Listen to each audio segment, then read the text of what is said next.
The camera lens glares like a single eye in the dim garage, catching the billionaire's tears before they hit the concrete floor.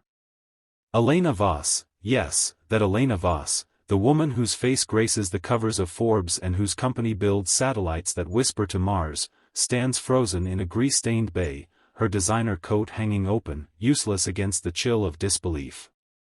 Her daughter, Lily, 7 years old and bound to a wheelchair since a rare spinal condition stole her legs at birth, is standing. Not perfectly, not gracefully, but standing. Two small, trembling feet planted on the oil-spotted ground, supported by a pair of calloused hands that belong to a man who hasn't had a paycheck in 3 weeks. The mechanic's name is Jamal.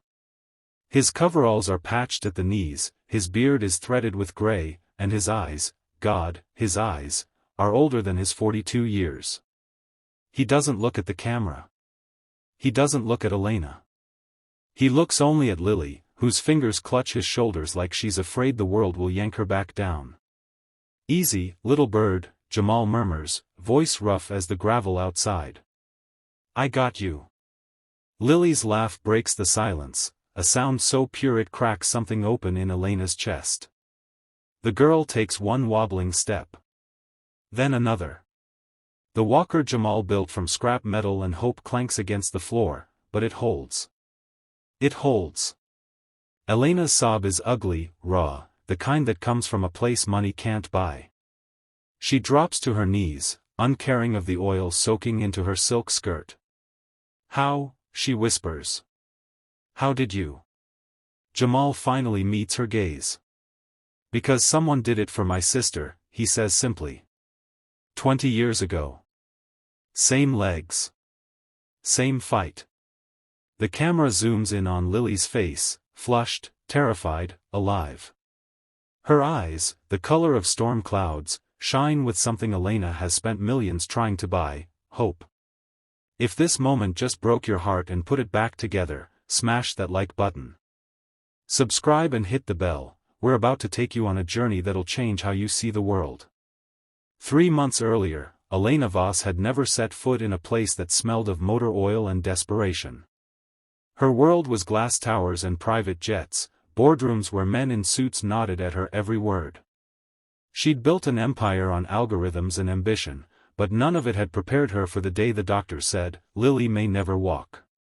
She'd thrown money at the problem the way she threw money at everything: experimental therapies in Switzerland, robotic exoskeletons that cost more than most people's houses, specialists flown in from Tokyo. Lily endured it all with a quiet courage that shamed Elena's rage.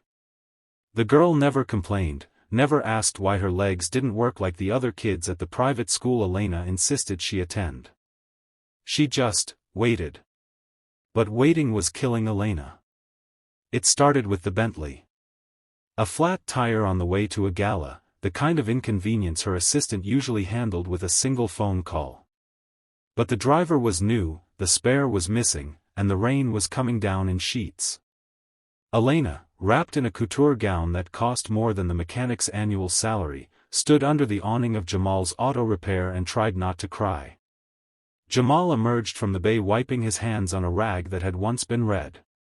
He took one look at the car, one look at Elena's face, and said, "Won't take but 20 minutes, ma'am. You can wait inside if you want."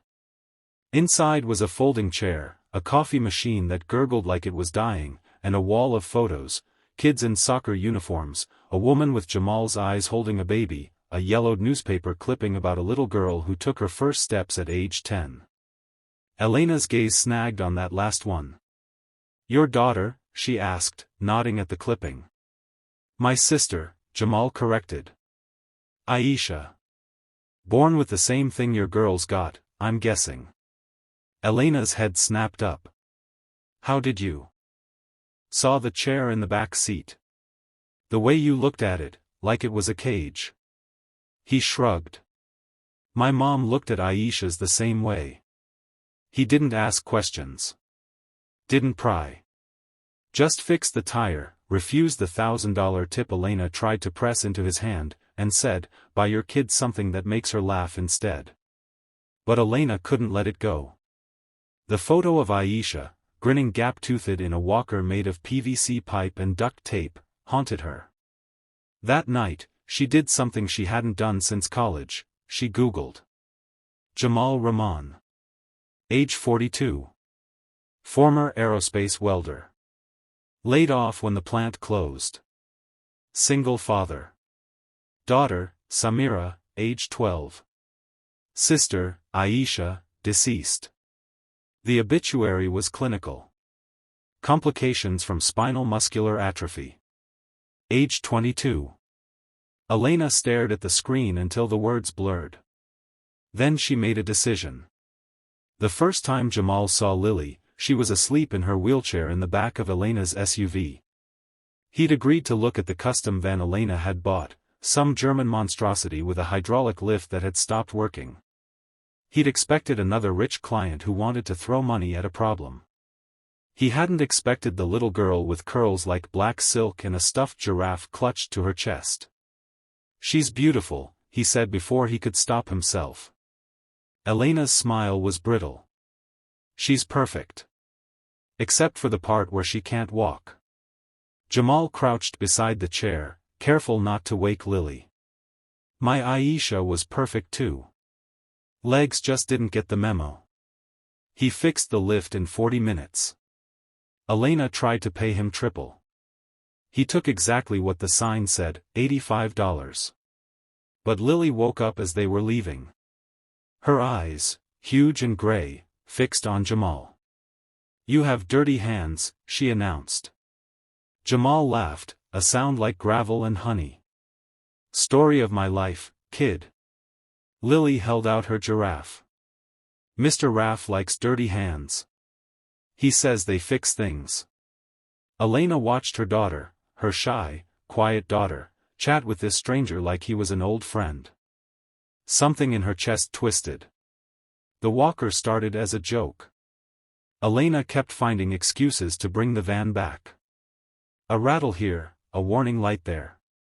Jamal fixed them all, never charging more than he had to. Lily began to look forward to the trips. She'd will herself into the garage, Mr. Raff tucked under one arm, and peppered Jamal with questions. "Why do cars need oil? What's a carburetor? Can you make my chair go faster?" One day, she asked the question that changed everything. "Mr. Jamal, why can't I walk like Samira?" Samira, Jamal's daughter, had come to the garage after school, all gangly limbs and quick smiles. She'd been helping her dad, handing him tools with the ease of someone born to it. Lily